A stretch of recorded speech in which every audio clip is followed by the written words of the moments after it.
অনিয়মকে নিয়মে পরিণত করে সরকারি খেলার মাঠে চলছে আনন্দ মেলা। প্রায় এক সপ্তাহ পার হলেও কিছুই জানে না ঢাকা দক্ষিণ সিটি কর্পোরেশন। পুরো মাঠ জুড়ে ৩৫টি বাণিজ্যিক দোকানের পাশাপাশি বসেছে ৮টি রাইড। দৈনিক সেখান থেকে দখলদারদের আয় প্রায় লাখ টাকা। এমন ঘটনা রাজধানীর হাজারীবাগ পার্কে। প্রশ্ন উঠেছে, কোন ক্ষমতা বলে খেলার মাঠ দখল করে চলছে বাণিজ্যিক কার্যক্রম? রনি রায়হানের ক্যামেরায় নাজিবুর রহমানের রিপোর্ট।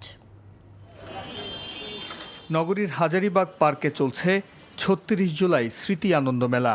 এর পেছনে লুকিয়ে আছে দখল বাণিজ্যের রমরমা ব্যবসা।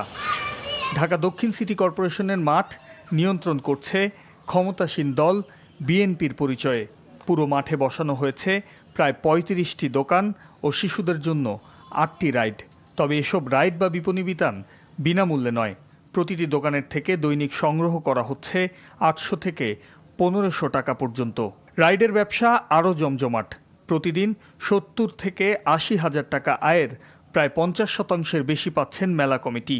দোকান ভাড়া দৈনিক হলো ৮০০ টাকা। আমি একটু কম দেই, আমার দোকান ছোট এই হিসাবে একটু কম দেই আর কি।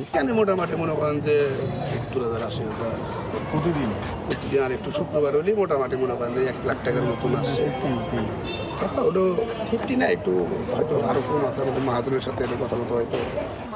অনুমতি ছাড়া কিভাবে চলছে এই মেলা? প্রশ্ন ছিল আয়োজকদের কাছে। এটা সম্পূর্ণ অযুক্তি, ঠিক আছে, যেহেতু পারমিশন ছাড়া এই মেলাটা করা উচিত না। অনুমোদন দেয় নাই না, এখন মেলা শুরু করে দিতে পারেন কিনা? না, সেটা আমি পারি না, আর সেটা তো আমার কাজ না। আমরা হচ্ছি তত্ত্বাবধান দায়িত্বে। খেলার জায়গায় মেলা, এমন তথ্য পেয়ে অবাক হয়েছেন খোদ সিটি প্রশাসকও।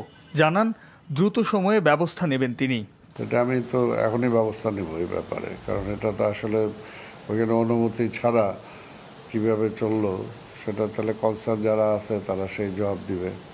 ২০২২ সালে ঢাকা দক্ষিণ সিটি কর্পোরেশন প্রায় ৩২,০০০ স্কয়ার ফিট দৈর্ঘ্যের মাঠটি সংস্কার করে উন্মুক্ত করলেও তা রক্ষণাবেক্ষণের অভাবে প্রায়ই দখলে নেয় স্থানীয় প্রভাবশালীরা। Najibur Rahman, NTV news, Dhaka.